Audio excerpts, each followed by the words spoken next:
Napansin ko nga na halos wala ng laman yung tindahan ni mama. Kaya naman ramdam kong malungkot si mama dahil malungkot din yung tindahan niya. Aww. Kaya naman naisipan kong dagdagan yung paninda ni mama. At habang namimili kami, sobrang naging emotional kaming tatlo. Hello sa inyo mga ka-G!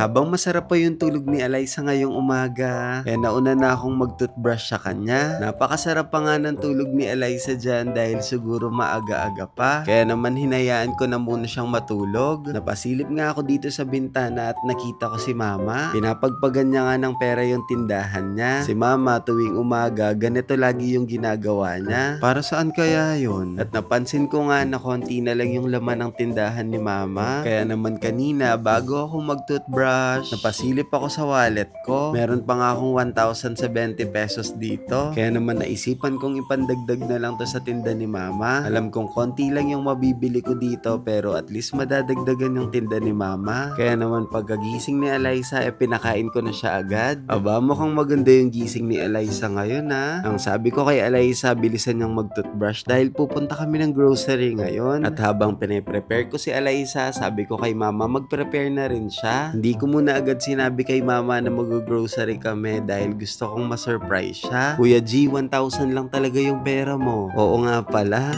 Hindi na importante kung gaano kadami yung pera ko. Ang importante sa akin, mapasaya ko si mama. At siyempre, pati si Eliza. Nasakay na kami dito ng jeep going dito sa may Balibago. Ngayon lang ulit kami makakapag-grocery ng magkakasama. Kaya naman excited ako. At pagkababa namin ng jeep, nagkaroon na ng idea si mama kung saan kami pupunta. Sabi ko sa kanya, ipag-grocery ko siya. Bago kami pumasok, nagtanong muna ako dito sa guard kung pwede bang ipasok yung bag ni Eliza. Pwede naman daw ipasok.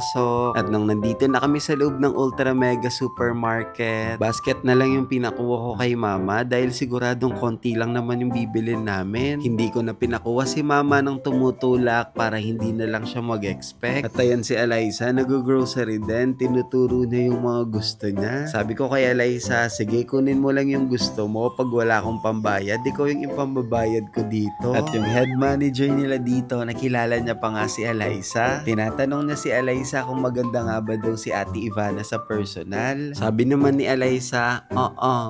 At tinulungan pa nga kami nitong si ma'am kung saan nakalagay yung mga naka-promo na items nila. Nung nakita na nga namin, sabi ko kay mama, saktong-sakto. Dahil nagtitinda ka ma, eto, mas malaki yung tutubuin mo dito. At dahil meron silang promo dito sa Ultra Mega, kuha lang ng kuha si Eliza at mama. Mga ka-G, hindi alam ni mama na magkano lang yung budget natin. Kaya nung na-feel kong medyo na parami yung kinuha namin, nagtapat na ako kay mama na 1,000 lang yung pera ko. Kaya naman naramdaman kong nalungkot si mama dahil binalik niya yung mga kinukuha niya kanina. Pero itong si Eliza sobrang saya pa rin dahil meron na siyang mga nakuha. At mga ka-G, nung papunta na nga kami sa counter para magbayad, biglang lumapit sa amin ulit yung head manager nila. Meron daw nga siyang importanteng sasabihin kaya naman talagang nakikinig kami ni mama. Ang sabi sa amin ng manager nila, pinapasabi daw ng management na binibigyan daw si Eliza at kami ng worth 15,000 na grocery. Maraming salamat po.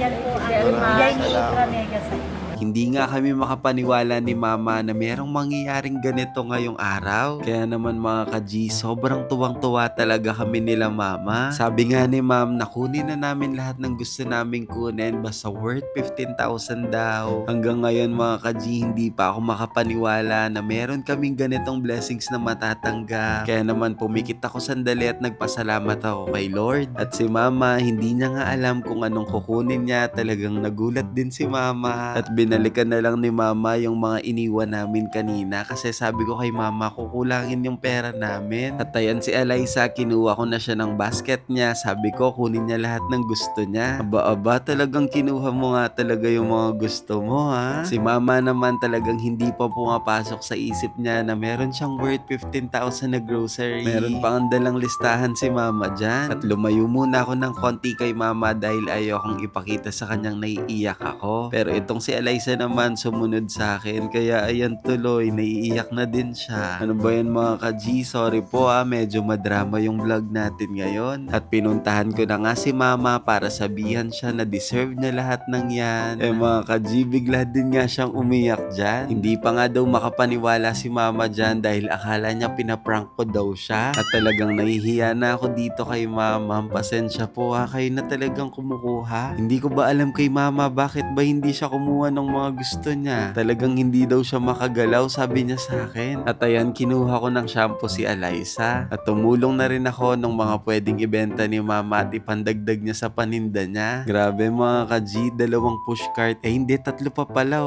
At nung nasa cashier na kami para ipapunch yung mga nakuha namin. At bigla akong nakita tong si tatay. Palabas na siya ng grocery. Meron din siyang binili. Tinawag ko siya at tinatanong ko siya kung ano nga bang binili niya. Bumili nga daw siya ng gatas ng anak niya.